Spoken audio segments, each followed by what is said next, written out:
বাংলাদেশের জাতীয় ফল কাঁঠালের দিকে নজর পড়েছে বিশ্বের সবচেয়ে বড় ভোক্তা বাজার চীনের। খুলতে যাচ্ছে হাজার কোটি টাকার নতুন রপ্তানি বাজার, যা বদলে দিতে পারে কৃষি নির্ভর বাংলাদেশের হাজারো কৃষকের ভাগ্য। তবে এই সম্ভাবনার পাশাপাশি রয়েছে কিছু বড় চ্যালেঞ্জও।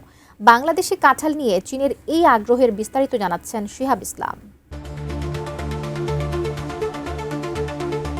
বাংলাদেশের জাতীয় ফল কাঁঠাল এবার পেতে যাচ্ছে নতুন আন্তর্জাতিক বাজার। প্রধানমন্ত্রী তারেক রহমানের সাম্প্রতিক চীন সফরে বাংলাদেশ ও চীনের মধ্যে স্বাক্ষরিত 17টি সমঝোতা স্মারকের মধ্যে একটি ছিল বাংলাদেশ থেকে কাঁঠাল আমদানির বিষয়ে। এর মাধ্যমে দীর্ঘদিনের আলোচনার পর কাঁঠাল রপ্তানির প্রক্রিয়া আনুষ্ঠানিকভাবে এগিয়ে নেওয়ার পথ তৈরি হয়েছে। প্রধানমন্ত্রী কার্যালয়ের মুখপাত্র মাহাদি আমিন জানিয়েছেন, দুই দেশের বাণিজ্য ঘাটতি কমানোর লক্ষ্যেই কৃষিপণ্য রপ্তানিকে বিশেষ গুরুত্ব দেওয়া হয়েছে। অবকাঠামো, ডিজিটাল অর্থনীতি ও দুর্যোগ ব্যবস্থাপনার পাশাপাশি কাঁঠাল রপ্তানির বিষয়টিও এই সমঝোতায় অন্তর্ভুক্ত হয়েছে। যদিও চীনের এই আগ্রহ নতুন নয়, 2025 সালে বাংলাদেশ থেকে প্রথমবার আম আমদানির সময়ই কাঁঠাল ও পেয়ারা আমদানির আগ্রহের কথা জানিয়েছিল বেইজিং। বসুন্ধরা টিস্যু, অশুদ্ধতার বিরুদ্ধে এক বিন্দুও ছাড় নয়।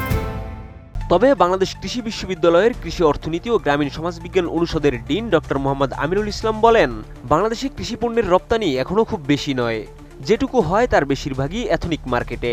আন্তর্জাতিক বাজারে যেতে হলে কোয়ালিটি ও স্ট্যান্ডার্ড নিশ্চিত করতেই হবে। বিশ্ববাজারেও কাঁঠালের চাহিদা দ্রুত বাড়ছে। 2012 সালে বৈশ্বিক কাঁঠাল বাণিজ্যের আকার ছিল প্রায় 200 কোটি মার্কিন ডলার। 2023 সালে তা বেড়ে দাঁড়িয়েছে প্রায় 370 কোটি ডলারে।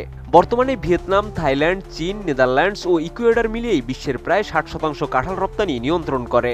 আর সবচেয়ে বড় আমদানিকারক দেশ হল চীন, যারা মূলত ভিয়েতনাম ও থাইল্যান্ডের উপর নির্ভরশীল। অন্যদিকে কাঁঠাল উৎপাদনে বিশ্বের অন্যতম শীর্ষ দেশ বাংলাদেশ। বাংলাদেশ কৃষি গবেষণা ইনস্টিটিউটের তথ্য অনুযায়ী দেশে বছরে 8 থেকে 10 লাখ মেট্রিক টন কাঁঠাল উৎপাদিত হয়। কিন্তু সংরক্ষণ, প্রক্রিয়াজাতকরণ ও রপ্তানি সুবিধা সীমিত থাকায় উৎপাদিত কাঁঠালের 45%-এরও বেশি নষ্ট হয়ে যায়। অথচ বৈশ্বিক কাঁঠাল রপ্তানিতে বাংলাদেশের অংশ মাত্র 0.3%। জাতিসংঘের খাদ্য কৃষি সংস্থা এবং বাংলাদেশের কৃষি গবেষণা ইনস্টিটিউটের তথ্য অনুযায়ী বাংলাদেশের কাঁঠাল রপ্তানি প্রায় 85% যায় যুক্তরাজ্য, ইতালি, কানাডা ও ফ্রান্সে। এর মধ্যে শুধু যুক্তরাজ্যই প্রায় 76%। তবে চীনের বাজারে বাংলাদেশের এই সম্ভাবনা বাস্তবায়নে কাঁঠাল দ্রুত নষ্ট হওয়াকে বড় বাধা হিসেবে দেখছেন রপ্তানিকারকরা। তাদের মতে সংরক্ষণ, কোল্ড চেইন, আন্তর্জাতিক মানের প্যাকেজিং এবং আধুনিক প্রসেসিং সুবিধা ছাড়া বড় বাজারে টেকসইভাবে রপ্তানি সম্ভব নয়। চীন যদি প্রযুক্তিগত সহায়তা ও বিনিয়োগ দেয়, তাহলে এই খাত দ্রুত এগিয়ে যেতে পারে। শিহাব ইসলাম, ATN নিউজ।